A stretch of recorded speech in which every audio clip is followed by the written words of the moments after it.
নির্বাচনী প্রক্রিয়া শুরু হওয়ার পর থেকেই আমরা লক্ষ্য করছি একটি চিহ্নিত মহল পরিকল্পিতভাবে গুজব ও অপতথ্য ছড়িয়ে নাগরিকদের মনে সন্দেহ, ভয় ও বিভ্রান্তি সৃষ্টি করার চেষ্টা করছে।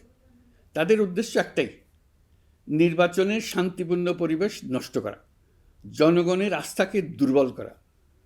আমি আপনাদেরকে অনুরোধ করছি, সতর্ক থাকুন, দায়িত্বশীল থাকুন, যাচাই না করে কোনো তথ্য শেয়ার করবেন না।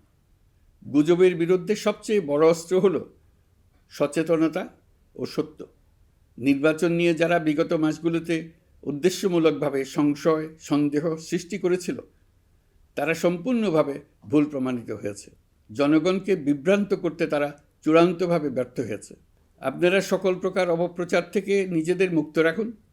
তথ্য যাচাইয়ের জন্য সরকারের সঙ্গে সার্বক্ষণিক যোগাযোগ রাখুন। নির্বাচন বন্ধু হটলাইন 333 এতে ফোন করে সঠিক খবর জেনে নিন।